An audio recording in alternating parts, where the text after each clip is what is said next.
வணக்கம் நண்பர்களே. இன்றைக்கி நம்ம பார்க்க போகிறது என்னென்னா யூனிட் 3ல பார்த்தீங்கன்னா HRM, unit strategic human resource management அது தான் இருக்க போகுது.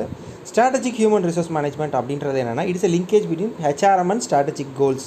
இதோட அப்ஜெக்டிவ் என்ன அப்படின்றது ஒரு பிஸ்னஸ் டெவலப்மெண்ட் கல்ச்சர் மூலமாகவும் அண்ட் இனோவேட்டிவ் ப்ராக்டிசஸ் மூலமாகவும் நம்ம என்ன பண்ண போகிறோம் அப்படின்றது தான் ஸ்ட்ராட்டஜிக் ஹெச்ஆர்எம். ஸ்ட்ராட்டஜிக் ஹெச்ஆர்எம் இதெல்லாம் கன்சர்ன் ஆகிருக்கு அப்படின்னு பார்த்தீங்க அப்படின்னா analysing opportunity threats of existent external environment. நம்ம பிஸ்னஸோட எக்ஸ்டர்னல் என்விரான்மெண்ட்டில் என்ன மாதிரி ஆப்பர்ச்சுனிட்டிஸ் இருக்குது, த்ரெட்ஸ் இருக்குது அப்படின்றது. அதே மாதிரி நம்ம ஸ்ட்ராட்டஜிஸ் வந்து formulate of both internal as well as external and ஸ்வாட் அனலைசிஸ்.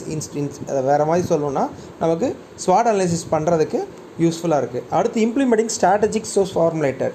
ஸோ நம்ம ஃபார்முலேட் பண்ண ஸ்ட்ராட்டஜியை இம்ப்ளிமெண்ட் பண்ணுறதுக்கு. அதே மாதிரி பார்த்திங்கன்னா evaluate and control of activity ensure the organisation objectives are duly achieved.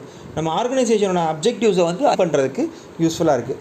So any strategic process can broke in to 2 phases. ஒன்று என்னென்னா ஸ்ட்ராட்டஜிக் ஃபார்முலேஷன் அண்ட் இன்னொன்று strategic implementation. So HR role in 2 phases separately. Okay, இது இல்லாமல் HR role வந்து செப்பரேட்டாக இருக்குது. So okay, role in strategic formulation. So strategic ஃபார்முலேஷன்னா என்ன அப்படின்னா environmental scanning is followed by a strategy formulation. அதே மாதிரி பார்த்தீங்கன்னா environmental scanning helps an organisation to identify its opportunities and threats. ஏற்கனவே நான் சொன்ன ஒரு விஷயம் தான். அதே மாதிரி எக்ஸ்டர்னல் இன்டர்னல் ஸ்கேனிங்காகவும் ஸ்வாட் அனலைசிஸ் நம்ம சொன்னோம் இல்லையா, அந்த இதுக்காகவும் யூஸ் பண்ணுறது. ஸோ இதெல்லாம் தவிர வேறு என்னதுக்கு யூஸ் பண்ணுறது அப்படின்னா பார்த்தீங்கன்னா make organisation competitive and intelligence available and incentives plan being used for competitors and customers and complaints, labour loss etcetera. இந்த மாதிரி இடத்துல நமக்கு யூஸ் ஆகுது. அதே மாதிரி பார்த்திங்க அப்படின்னா HR also participate strategy formation process by supplying information regarding companies internal strength and weakness. கம்பெனியோட இன்டர்னல் ஸ்ட்ரென்த் என்ன, வீக்னஸ் என்ன அப்படின்றதுலையும் அவங்க கான்ட்ரிபியூட் பண்ணுறாங்க. அதே மாதிரி பார்த்திங்க அப்படின்னா IBM decision to live Lotus was probably prominent of part of IBM conclusion there is own resource ஒரு ப்ராடக்ட்லேருந்து ஒரு கம்பெனி இந்த லோட்டஸ்ன்றதை IBM வாங்கலாம் அப்படின்னு நினைக்கும் போது ஸோ அவங்களுக்கு வந்து அந்த டிசிஷன்ஸ் மேக்கிங்காக யூஸ் பண்ணுறது ஒரு எக்ஸாம்பிளுக்காக கொடுத்துருக்காங்க. The role in strategy implementation. So implementation first ஒரு ஸ்ட்ராட்டஜி ஃபார்ம் பண்ணிட்டோம், அதுக்கப்புறம் அதை என்ன பண்ணோம், இம்ப்ளிமெண்ட் பண்ணோம். So HRM becomes a crucial role in successful or executing of implementing of company strategic plan. ஒரு கம்பெனி ஒரு ஸ்ட்ராட்டஜிக் பிளானில் ஹியூமன் ரிசோர்ஸ் மேனேஜ்மெண்ட் ஒரு பார்ட் வந்து பார்த்திங்கன்னா ரொம்ப முக்கியம் சக்ஸஸ்ஃபுல் இம்ப்ளிமெண்டேஷன். எக்ஸாம்பிள் பார்த்திங்கன்னா Maruti Udyog and Hindustan Motors are manufacturing car essential using identical technology. The secret behind meteoric rise of Maruti it's human resource work force. மாருதியும் ஹிந்துஸ்தான் மோட்டார்ஸும் ரெண்டு ஒன்றா தான் பண்ணிக்கிட்டு இருந்தாங்க. பட் என்னென்ன டிஃபரன்ஸ் அப்படின்னு பார்த்தீங்கன்னா ரெண்டில் அந்த ஹியூமன் ரிசோர்ஸ் ஒர்க் ஃபோர்ஸ் வந்து எப்படி மேனேஜ் பண்ணாங்க அப்படின்றது. Hindustan motor government based company, சரியா? ஸோ அப்போ வந்து என்னென்னா அதுக்கு ரெண்டுக்குள்ள டிஃபரன்ஸ் பார்த்தீங்கன்னா மாருதி வந்து அது எஃபெக்டிவாக யூஸ் பண்ணியிருக்காங்க அப்படின்னு. அதே மாதிரி HRM support strategy implement otherwise. Example என்னென்னு பார்த்தீங்க அப்படின்னா today heavily involve in execution of strategy from downsizing and restructuring strategies through outplacing employees institutions performing linked pay plans reducing health care cost and ரிட்டே. அதாவது என்ன, direct எம்ப்ளாயாக third party மூலமாக வந்து நம்ம employees பண்ணுறதுனால நமக்கு நிறைய cost benefit இருக்கு இல்லையா கம்பெனிஸ்க்கு. ஸோ அதெல்லாமே HR support strategy implementation in some ways. Institution HR practice are build employee commitment that can improve and organisation responsiveness. So இது மூலமாக என்ன ஆகும்னா ரெஸ்பான்சிவ் ஆஃப் த ஆர்கனைசேஷன் வந்து எம்ப்ளாயிஸ் வந்து கண்டிப்பாக வந்து இம்ப்ரூவ் ஆகும் அப்படின்னு சொல்கிறாங்க. Then competency mapping. What is competency mapping? Is a process of identifying competences of an organization. நம்மளோட competences என்னென்ன இருக்குது அப்படின்றத ஐடென்டிஃபை பண்ணுறது like through various process like job evaluation, training, recruitment, இந்த மாதிரி வேரியஸ் ப்ராசஸில். Sir competency is a behaviour or rather than a skill or ability. Competency ஒரு behaviour, it is not a skill or ability அப்படின்னு சொல்ல மாட்டோம். சரி, competency மேக்கிங்கில் என்னெல்லாம் இருக்குது அப்படின்னு பார்த்தீங்க அப்படின்னா HR பிளானிங் இருக்கும், ஒரு ஜாப் அனலைசிஸ், ஒரு ரெக்ரூட்மெண்ட் இருக்கும், பிளேஸ்மெண்ட்ஸ் இருக்கும், performance management, training and development இருக்கும், சக்ஸஸிவ் பிளானிங் இருக்கும் அண்ட் ரிவார்ட் மேனேஜ்மெண்ட் இருக்கும். ஓகே, அக்கார்டிங் டு பயாட்சஸ் அப்படின்றவர் வந்து 1982 capacity of existing person lead behaviour that meets demand within the parameters of environment that is turn brings in to the desired results.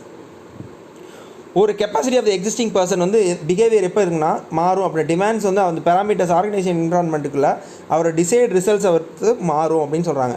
அதே மாதிரி steps involve in competency mapping are prescribed. என்னென்ன அப்படின்னா first job analyse, என்ன மாதிரி job அப்படின்ற analyse பண்ணுறது.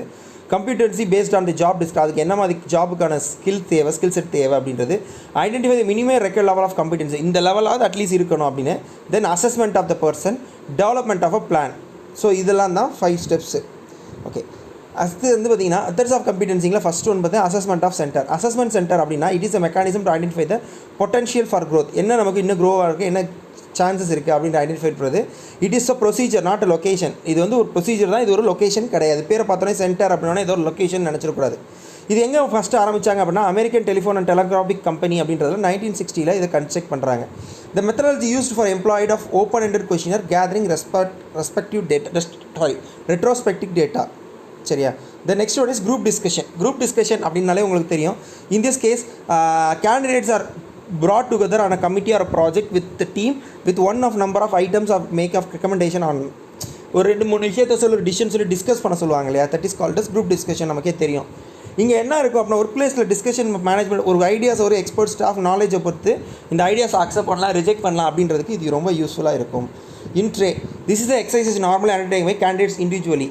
த materials of compromise bundle of correspondence of in candidate which plays of role of somebody generally which is assumed a new position or replaced with the procedures. The short notice has been asked to deal with their accumulated correspondence. Generally one evidence that accessor have to work with the annotations with the candidates have made the articles to the mail. The importance of undertaking such exercise will make sure that items are not just dealt with. They are clearly marked on items that as candidates have about them on the actions which has to. இப்போ ஒரு டெம்பரரியாக ஒரு arrangement பண்ணுறாங்க, இந்த ரோலில் நீங்கள் work பண்ணணும் அப்படின்னு சொல்லிட்டு ஒரு அரேஞ்ச் பண்ணிவிட்டு அந்த ரோல்ஸ் அண்ட் டியூட்டிஸ் என்னன்றதை டிஃபைன் பண்ணி அவர் அண்டர்ஸ்டாண்ட் பண்ணிக்கிற மாதிரி கொடுத்தாங்கன்னா that is called as in tray அப்படின்னு சொல்கிறாங்க.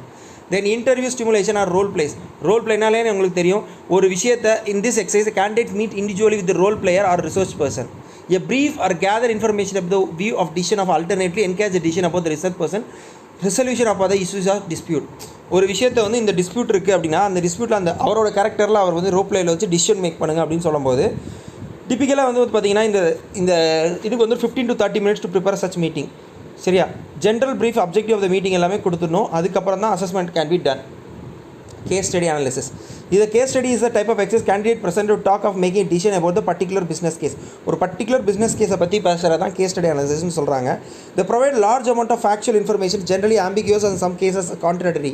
The candidates are generally independent of such exercise and recommendation of decision is usually communicated from brief with written report or presentation mode made to the accessories. The paramount of importance of brief requires decision making to ensure the articulated.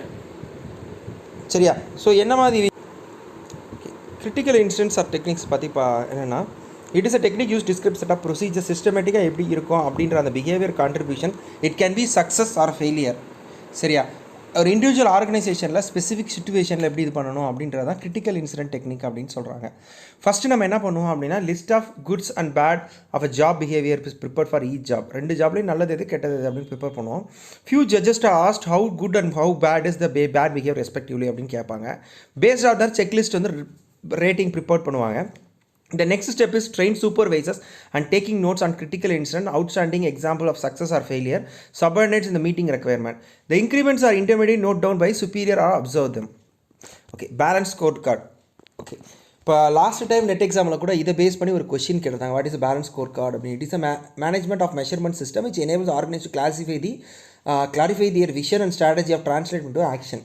சரி, management card அப்படின்றது என்னென்னா ஒரு management measurement tool which enables organisation clarify the strategic ஒரு ஆர்கனைசேஷனோட கோல்ஸையை transfer பண்ணுறது தான் என்னது action தான் என்ன பேலன்ஸ் ஸ்கோர் கார்டுன்னு சொல்கிறோம்.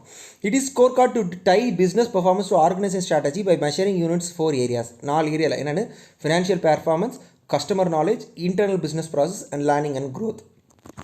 ஓகே, பேலன்ஸ் ஸ்கோர் கார்டு அப்படின்றது யார் டிஃபைன் பண்ணாது அப்படின்னா கல்ப்ளன் அண்ட் நாட்ரான் அப்படின்றவங்க ஸ்ட்ராட்டஜிக் அப்ரோச்சுக்காக இவங்க ப்ரிஃபர் பண்ணுறாங்க. இதில் 4 பெர்ஸ்பெக்டிவாக சொல்கிறாங்க. ஒன்று financial perspective, customer perspective, business process perspective, learning and growth பெர்ஸ்பெக்டிவ்னு சொல்கிறாங்க. Balance score card forecast the manager to take decision on 4 important perspectives link performance measures by the firms address the four basic questions. ஒன்று என்னென்னா how to customer CS, நம்மளை எப்படி customer பார்ப்பாங்க அப்படின்ற ஒரு விஷயமும், வாட் மஸ்ட் வி எக்ஸலண்ட், நம்மளோட internal aspect என்ன, எதில் நம்ம எக்ஸலண்ட்டாக இருக்கோம் அப்படின்றதில், can we continue to improve or create value, நம்ம இன்னமும் இன்னோவேட்டிவ் அண்ட் கிரியேட்டிவ் லேர்னிங்கில் இம்ப்ரூவ் ஆகிறதுக்கு என்ன பண்ணலாம், how to we look to shareholders. ஸோ ஃபினான்ஷியல் பர்ஸ்பெக்டிவில் பார்த்தீங்கன்னா ஷேர் ஹோல்டர்ஸ் நம்மளை எப்படி பார்க்குறாங்க அப்படின்ற இந்த 4 கொஷின் தான். ஸோ இதுதான் balance sheet score card. So இதோட இன்றைக்கி வீடியோ முடியுது. மீண்டும் உங்களை நாளை ஒரு வீடியோட சந்திக்கிறேன். அதுவரை உங்களோட விடைபெறுவது உங்கள் வினித் முத்துகிருஷ்ணன். நன்றி, வணக்கம்.